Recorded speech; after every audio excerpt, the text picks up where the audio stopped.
Hi guys, welcome to Caravannery. In this week's vlog we're focusing in on why caravanning gets such a bad rap.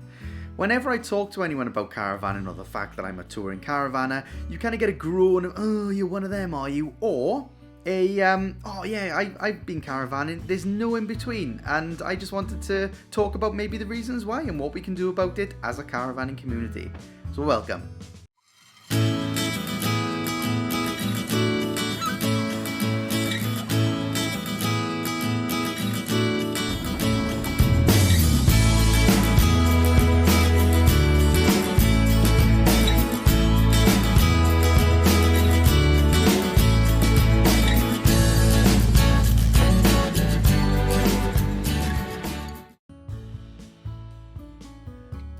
The idea for this vlog came about by the fact that Jody went on a bus trip with work, and the bus driver was like, they were having a conversation behind and saying, oh, well, I'm a touring caravaner.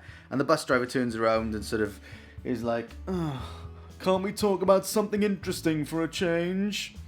And Jody was like, well, yeah, this is kind of what I do. I think it's quite interesting. There was lots to talk about, places that she'd been, talking with somebody else who was also a caravaner, and sharing sort of experiences and tips on where to go. And I thought that's kind of a weird, not a weird statement to make, but maybe, just there is a perception out there about caravanners being this thing that people are like, oh, caravanners, oh, you got a caravan. And I think I wanted to try and unpick that. Then about a week later, I went down the pub and I was having a conversation with a few people, and there's always the same with the pub. You know some people you're having a beer with, and then there's a few other people around, and you all kind of get into a conversation, and that's what happened. And the conversation was around just got back from France and talking about where we'd been and what we'd done. And then when the moment I mentioned the word caravanning, it kind of jumped out, and it was like, oh, you're a caravaner, are you? And it just went into this kind of really negative spin on the fact that I owned a caravan. And it was like, and I used that opportunity, and I've done a bit of research online as well to look at what the issues are with caravanners, and then consequently at the end of this vlog, maybe looking at what we can do as a caravanning community to kind of break down some of those stereotypes and some of those perceptions. So that's what this vlog is focused on. Okay, so the main thing that jumps out negatively about caravanning is driving. The perception is that you're going to be stuck, and whenever someone's in a touring caravan, they have 2 miles of traffic behind them. And I find that a bit interesting, because it's the same kind of with buses in built-up areas. It's the same with lorries on motorways and on sort of smaller A roads. But when it comes to caravanners, there's this sort of, oh, you've got a caravan. And that's a difficult one. And the conversation I had in the pub kind of shone a bit of light on this. And the one of the guys I was talking to there used to own a touring caravan and is a bit of a veteran of caravanning, throughout his life. He was saying that the issue is with the wrong outfit or the wrong loading. So a caravan's been loaded in properly, and for new caravanners, there's lots of videos out there. I'll put a link to one of them in the description from the Caravan Nut, and I'll put a link to that as I've mentioned. But the issue was that the outfit's wrong. You haven't got a car powerful enough to tow the van at any real speed. Matching your outfit to your caravan or matching your caravan to your car is really useful to do before you buy that. But I'm not going to cover that in this video because there are better videos out there to cover it. The issue is that you can't go very fast with a van on the back of the car, and there are going to be traffic. I think all we can do to dispel that issue is to reinforce the fact that you pull over when you can. It's difficult when you're behind the wheel because sometimes you're not sure, you're going somewhere new, you don't know where you can pull over safely, and then you have to pull out again. So if you're on an A road and you can pull into a lay-by, it's difficult to pull out because you've got a caravan on the back. So I understand that when you can and it's safe and easy to do so, then pull over, but it's a difficult one, that one is. But I'd welcome your views on that subject.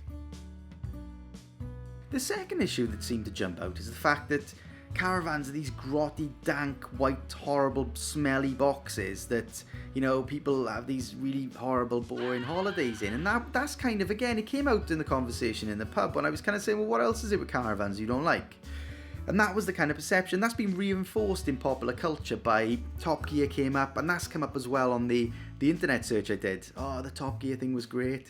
And also the In-Betweeners, where the view was of a guy going to the toilet while they're having food. I mean, good for the context of the comedy, bad for the perception of caravanning. And also the fact that the vans are seen as an old-fashioned thing, and some of the older vans are blown up in programs like Brainiac. And it's kind of this like love-hate relationship that we've got as a UK with caravanning that seems to be the big issue. And it's difficult because new caravans, modern caravans, or even caravans that are like 10 years old, like we've got, a lovely, fantastic, warm, dry, clean, airy, light environments with really good gear. And it's difficult. That's a really difficult one to dispel the myth about it.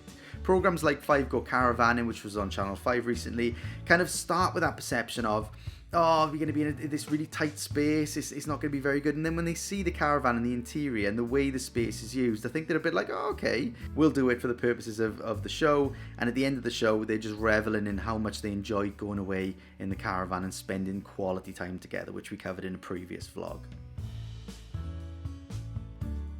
Okay, issue number 3 with caravanning, again, from research and those discussions, came out as caravanning being boring. That's what they said.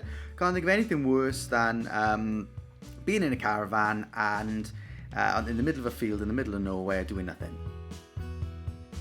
Well, we like to go away with the family to package holiday, Spain, and just lay by the pool or go to a villa and do nothing for a week and just spend great time with the family. It's kind of what people do when they go caravanning. There's no real difference, but the perception is totally different. The package holiday scene is this exotic, wonderful thing, drowning in the sunshine, in and out of the pool, having cocktails and barbecues. And I said, well, a lot of caravan parks have pools. We went to the south of France and I've just come back from the south of France when that conversation was taking place. No.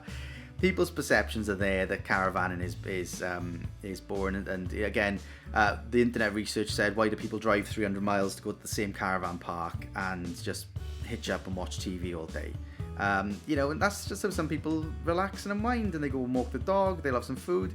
It's just getting away, and everyone's different, but I think the perception of caravanning is there, and that's what they see it as. But I tried my best to defend the caravan community, and I kind of said as well about the YouTube community and how that's growing and developing. And I said there wouldn't even be a demand for a YouTube channel if every video was, right, welcome to today's caravan, and today we're going to go to the same park that we went to last week. We're going to unhitch and we're going to sit outside the caravan reading the newspaper. I hope you enjoyed this week's vlog. Thanks for watching, and tune in next week. That's not going to happen, is it? And we've seen, and I just said, just look on YouTube, type in caravan in, and you'll see lots of things. And I also said to them, if you come across Caravannery, subscribe. No, I didn't. But that's the issue for me, is that the perception is that everyone's the same. Everyone's the same. It does exactly the same thing week in, week out. And the reality is, that couldn't be further from the truth.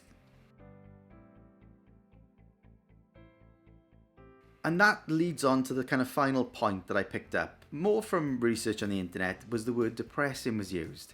And it's kind of linking all of the above things that we've talked about, where the viewpoint is that caravanning is a really depressing hobby. Oh, I can't think of anything worse. There's, it's all luxury for me, 5-star hotels or nothing. I can't think of anything worse than being boxed up in a grotty caravan in the middle of a field. I'd find that really depressing. I think, I couldn't disagree more. I think that if you give somebody who's outgoing and adventurous and wants to get out and explore a caravan, that's what they'll do. If you give them a package holiday, that's what they'll do. They'll go away, they'll find excursions and things to go and explore. It's just down to the person, really. And if people enjoy just going to a quiet field, we went to one of Tranquil Park sites earlier in the year, and it was just wonderful to just sit down, watch the sunset, and things that we try to do more and more when we're at home, but we don't do as much as when we're away caravanning. So just being in a quiet field sometimes, away from everything, listening to the birds singing in the trees, listening to the stream rolling behind you, watching the sunset with a glass of beer in your hand. I literally can't think of anything better than that. But for some people, that's their idea of hell. But then there we are, we're all different.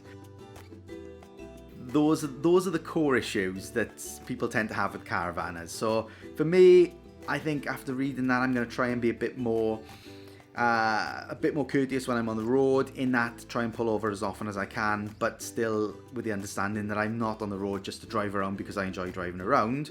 I'm on the road because I want to get somewhere, but I will, if there's a big queue of traffic behind me, pull over where it's safe and responsible to do so.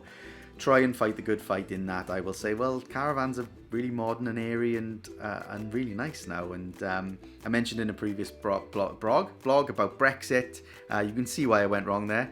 And the fact that I think Brexit is going to have a huge impact on the caravan market and on sort of travelling and having holidays in the UK really rocketing up over the next couple of years. So I think it'll be more common and more of a mainstay approach for a lot of people.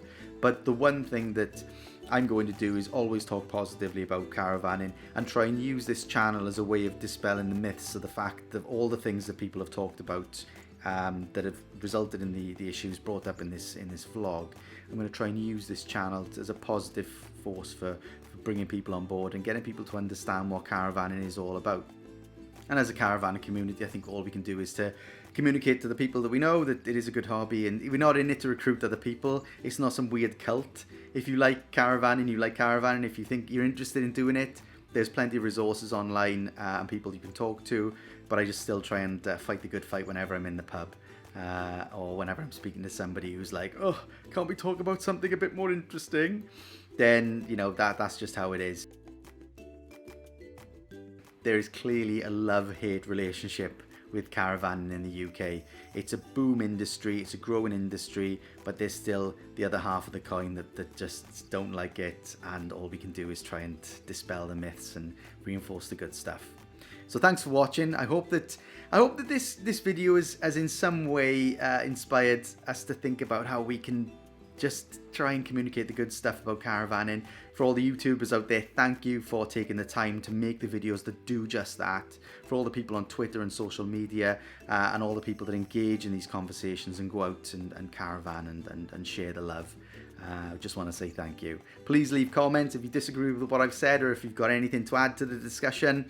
And please, if you haven't already, do subscribe for more content like this. And I would just like to say a huge thank you to everyone for watching. And whatever you do, guys, make the most of your time. Thank you very much.